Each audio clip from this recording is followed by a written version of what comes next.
Hello guys, नमस्कार। आज हम बात करेंगे पार्शियल डिफरेंशियल इक्वेशन को सॉल्व करने में जो फॉर्मूलाज यूज़ होते हैं उनको।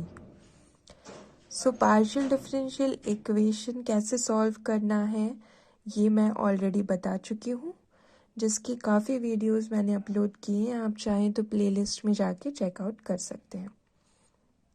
आज मैं आपको बताने वाली हूँ ओनली फॉर्मूलाज कि कौन कौन से फॉर्मूलाज यूज़ होते हैं जब हम पार्शियल डिफरेंशियल इक्वेशन सॉल्व करते हैं वहाँ, और वैसे ही पार्शियल डिफरेंशियल इक्वेशन जिसमें z क्या है, एक्स वाई का फंक्शन है। मींस x और y आपके इंडिपेंडेंट वेरिएबल्स हैं और z आपका डिपेंडेंट है, which is a function of x and y। सबसे पहले हम बात करते हैं कि जब हम ऑक्सिलरी इक्वेशन सॉल्व करते हैं तो हम देखते हैं कि हमारे डी की वैल्यू आती है, और अगर ये value a1/b1, a2/b2 so on ar/br वो भी अलग अलग आती हैं ये वैल्यूज़, तो हम इसका CF मतलब कॉम्प्लीमेंट्री फंक्शन लिखते हैं इस फॉर्मूले से, जो आप देख सकते हैं। phi1 b1y plus a1x plus phi2 b2y plus a2x and so on, इस तरह से। मतलब ये जो नीचे डिनोमिनेटर है वो आपका y का कोफिशिएंट बन जाएगा और न्यूमरेटर x का।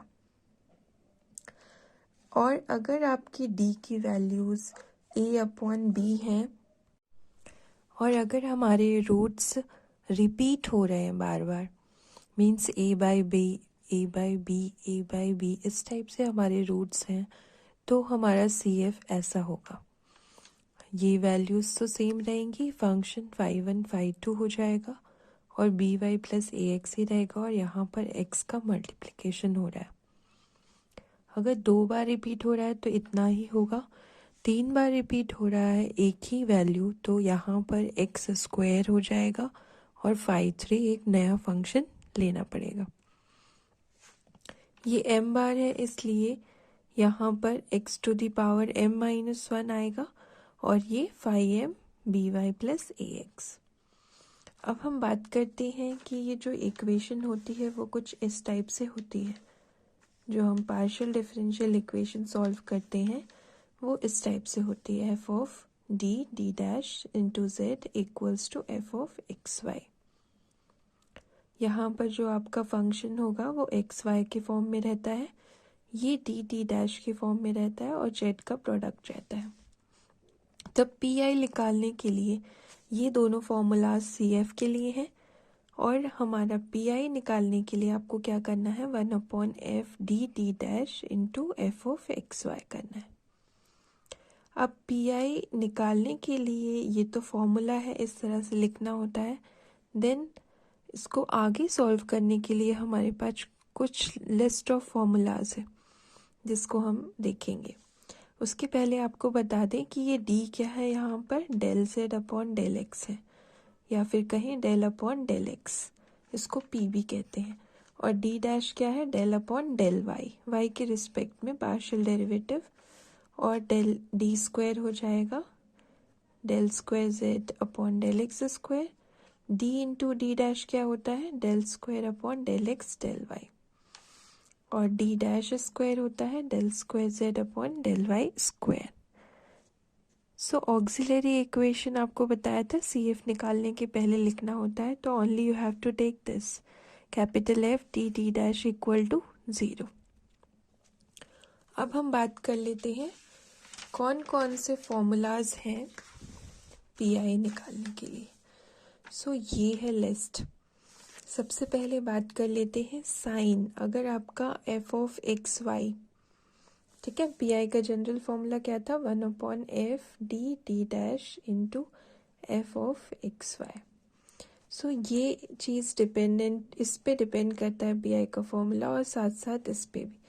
तो अगर आपका फंक्शन कुछ इस टाइप का है, पी इस टाइप का है, देखिए यहाँ पर डी स्क्वायर डी डैश और डी डैश स्क्वायर का फंक्शन है ये, और यहाँ पर ये sine ax plus b y का फंक्शन है दिस।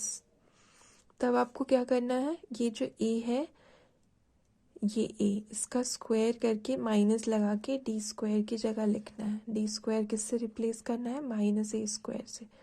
डी डी डैश को माइनस ए बी से, और डी डैश स्क्वायर को माइनस बी स्क्वायर से, और ये सेम रहेगा। इस तरह से सॉल्व हो जाएगा। सेकेंड फॉर्मूला जो है वो कुछ इस टाइप से है, जिसमें d minus m d d dash m d dash phi of x y, यहाँ कुछ भी फंक्शन हो सकता है, यहाँ पर्टिकुलर है कि ये इस फॉर्म में होना चाहिए, d minus m d dash. तो आप क्या करेंगे? इंटीग्रेशन कर देंगे फाई का, और ये एक्स एज इट इज रहेगा। वाई को आप रिप्लेस कर देंगे, वाई को लिखेंगे ए माइनस एम एक्स से। यहाँ पर आपको वाई की वैल्यू क्या रखनी है? ए माइनस एम एक्स, जहाँ से एम यहाँ से आता है। थर्ड फॉर्मूला जो है वो है इस टाइप से, जिसमें आप देखिए आपको कैसे समझना है। यहाँ पर x का कोफिशिएंट a है, वही कोफिशिएंट d डैश का होना चाहिए। यहाँ पर y का कोफिशिएंट b है, वही कोफिशिएंट d का होगा यहाँ b, और यहाँ नेगेटिव रहता है, यहाँ पे कोई भी साइन हो सकता है, वो आपको b के साथ ले लेना है। यहाँ फॉर्मूले में नेगेटिव फिक्स है।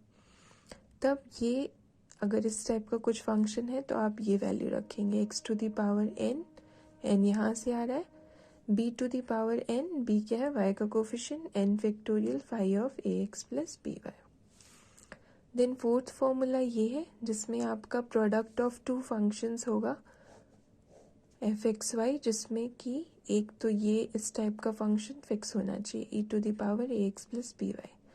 तो आपको क्या करना है? ये आगे आ जाएगा, इससे फ्री हो जाएगा डिफ्रेंसिएशन से, इंटीग्रेशन से, और दोनों से। और यहाँ पर 1/f डी प्लस ए, डी की जगह डी प्लस ए, डी डैश की जगह पर डी डैश प्लस बी, और वी, फिर वी का हम दूसरे मेथड से करेंगे। इसमें क्या करना है आपको? इसमें आप देखिए डी डी डैश का फंक्शन होगा यहाँ पर, और यहाँ पर इस टाइप से कुछ होगा, x to the power m y to the power n। तब आप क्या करेंगे? इधर से जो भी फंक्शन होगा उसमें से वन प्लस एक्स टाइप का कुछ फंक्शन बनाएंगे और उसको ऊपर ले जाएंगे। फिर हम बाइनोमियल थ्योरम लगाएंगे, 1 plus x to the power n का बाइनोमियल थ्योरम, और फिर इसको इंटीग्रेट डिफरेंशिएट करेंगे। और इस केस में क्या करेंगे? सेम है ये साइन और कॉस के लिए, ये जो हमने फर्स्ट में पढ़ा था सिमिलर है एकदम, बस वो साइन के लिए है, वो कॉस के लिए है। इसमें देखिए, इसमें ये फॉर्मूला बहुत इजी है, जिसमें आपका अगर कुछ फंक्शन है e to the power ax plus b y type का एफ एक्स वाई, यहाँ ये प्रोडक्ट ऑफ टू फंक्शंस था, तब ये फॉर्मूला था। यहाँ सिंपल बस यही है।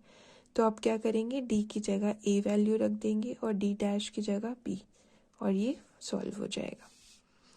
देन दिस इज, इसमें आपको क्या करना है? फाई n, यहाँ पर जो फंक्शन होगा उसकी पावर n है, ठीक है, और यहाँ ये आपका function of D d dash है। तो यहाँ पर आपको d की जगह a लिख देना है, d डैश की जगह b, और ये जो n पावर है उसको आपको n टाइम्स इंटीग्रेट करना है, वो भी इसी की रिस्पेक्ट में ax प्लस बी वाई की। अगर इसकी पावर 1 है तो एक बार इंटीग्रेशन हो जाएगा इस फंक्शन का with respect to this same, और n पावर है तो n टाइम्स। और आपको ध्यान ये रखना है कि जहाँ भी ये नीचे है f ऑफ ए बी, यहाँ पर ये नॉन ज़ीरो होना चाहिए, ठीक है। ये कंडीशन है कि ये जो आपका f ऑफ ए बी है ये नॉन ज़ीरो आएगा तभी ये फॉर्मूला एप्लीकेबल है, अदरवाइज नहीं है। ये तो सिंपल सी बात है, क्योंकि अगर ये ज़ीरो हो जाएगा तो नॉट डिफाइन हो जाएगा, इसलिए ये कंडीशन इनबिल्ड है इनके साथ, जिसमें f of a b denominator में होता है वो नॉन ज़ीरो होना चाहिए, तभी ये फॉर्मूला एप्लीकेबल होगा।